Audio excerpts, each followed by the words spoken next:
Right on to election news for you now. The polls are just days away, exactly a week in fact, and voters are expected to flock to their respective stations to cast their ballots on the 29th of May.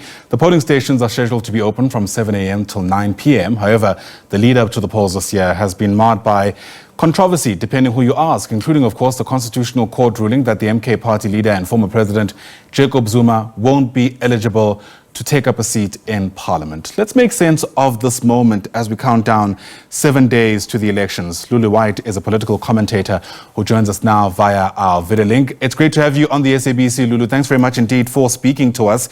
And yeah, it just feels like we should be marking this moment in ways more than just by acknowledging that it's been a week, right? Because so much has happened in the past couple of months. And I'm sure you also in some ways wrestling with what to make of this particular moment. And as you do that, does anything stand out about what may be different about this election? I think the biggest thing that stands out as being different. Hi, Ayanda. Hi, Ayanda. And thank you very much for having me. What really does stand out for me is that we've seen the Constitutional Court, we've actually seen our courts, our judicial system being challenged thoroughly in this election. In the previous elections, as much as there had been a lot of legal challenges, I think what we have been exposed to in these particular elections, we're likely going to, this is the stuff of law lectures. These are the type of questions that will be appearing in future questions for LLB students and graduates and the like, because the Constitutional Court, has been called out in terms of some of the things that they've done. The Electoral Court has also made some fundamentally impactful decisions, and some of those things are things that are going to go down in history as things that we will need to look at as a country and actually chart a way forward. So I think the one thing that really did come across for me is, the fact that we had to bring, there was also the Competition Act, there was also the Trademark Act that also came to the fore, the rights and the privileges of the IEC, whether the IEC is acting within its particular mandate. All of those things are things that I think we've never really experienced in previous elections, and it actually really makes you realize that our country is growing, the legislation as well that governs us is actually growing. Perhaps also, the reform of the Electoral Act also has actually led to that. But it's actually quite exciting to be able to stand on the side and observe what has happened thus far. Yeah, absolutely. I don't know about you, but from where I'm sitting, it almost feels that, well, let me pose the question this way. This is a national election, right, with provincial seats up for grabs. But the issues that have featured prominently, at least from where I'm sitting, are mostly local governance issues. We've heard residents, for example, speak to politicians around water, electricity, jobs. But typically, when there's a national election, you are in some ways expecting debates around macroeconomic policy, issues to do with race, how we should be distributing resources. Does that kind of coincide with your own observation? It does coincide with my own observation, but I think this is mainly on the basis that, politicians only go to see people, at local level, whether, only when it's election season. And this is the only time that people actually have an opportunity to interrogate the people that they've elected, to basically say to them, to try and hold them accountable to what they've done. Do you understand what I'm trying to say? So this is the only opportunity that people have, and that's why it appears as though it's more localized issues as opposed to issues that should be looking at macroeconomics. But also we need to understand, as a country, we are a young democracy. We are still dealing with teething problems. Issues around electricity, issues around water, issues around unemployment are things that really do bug people quite a lot. And if you see on the campaign trail, we've seen that also politicians have kept their campaign messaging around those particular issues, because at the end of the day, people want to be able to know what they're going to eat tomorrow. It's about bread and butter issues mainly that people are actually contesting for. Yeah, at this late stage of, the game, so to speak, as people say colloquially, the expectation is that people have already made up their minds around how they're going to vote and if they're going to vote at all. And if that is the case, I wonder what we make of these last-ditch attempts then by politicians who are very much out and about, still trying to woo voters. Look, yes, people have already made up their minds. I think we can see also with regards to the polls where more or less people's minds are in terms of who they're going to be voting for. So we can see that there is a trend.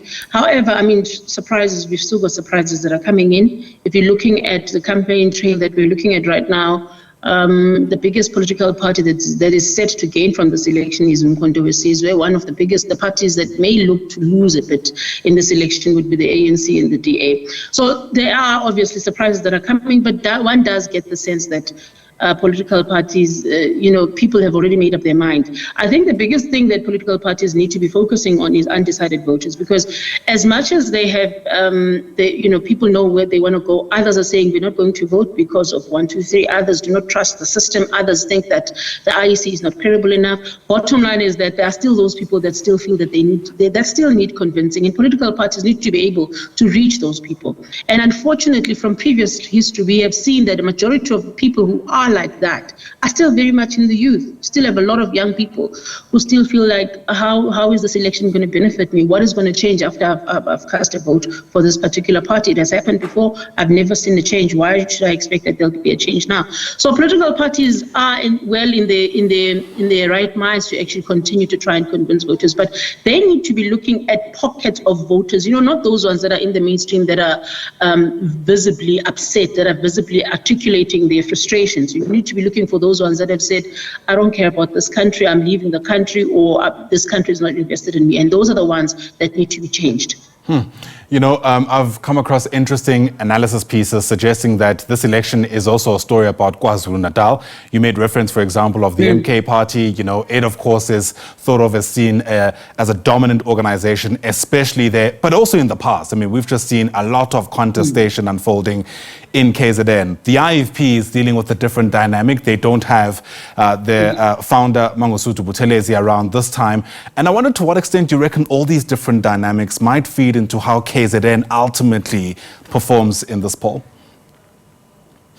I think KZN is and I understand the analysis around KZN, because apart from just being a very big province, it's also one of those provinces that even in the past has always been the one that actually likhethi phele masini. I don't know how to put that in English. Sometimes English fails us, but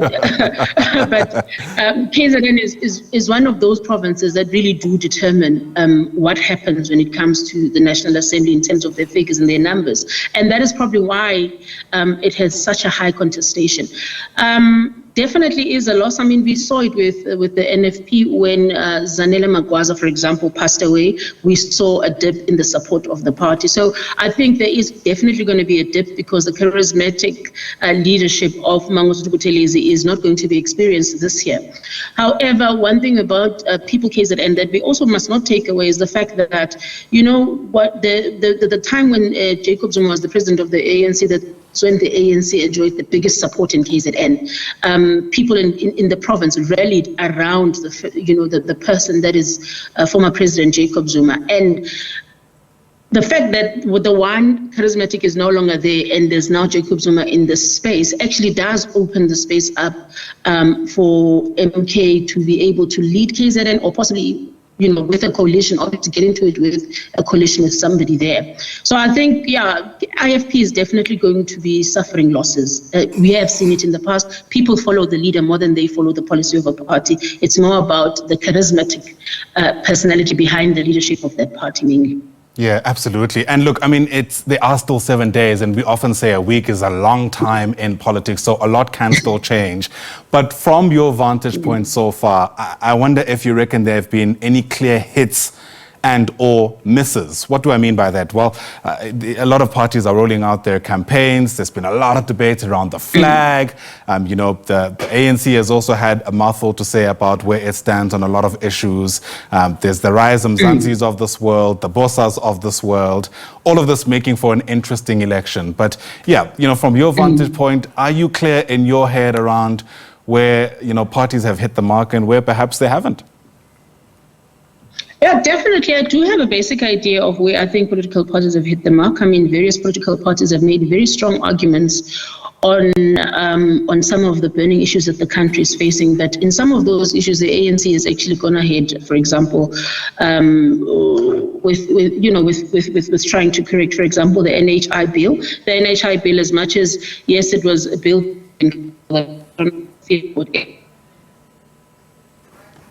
ANC, it was a strategy, obviously, for the ANC for them to be able to sign it into law now, because, people are now having faith that, okay, the ANC has delivered on something. There was some analysis that I read somewhere where somebody said this untapped electricity that we are experiencing from Eskom, as we go towards the election is giving people anxieties, meaning that people are saying, okay, because the ANC is saying that we will be able to restore power, and they've seen this whole month that there's been power. So there's a bit of faith also in that. We've also seen that also with regards to unfortunately, the legislation that has been coming up. I mean, a lot of commentary that has been coming with regards to illegal immigrants in the country. And we've seen the ANC putting things and laws into place that actually say we are actually taking care of this situation. So in instances where people have actually shown their frustration, the ANC has come up to say, we are doing this to fix that, right?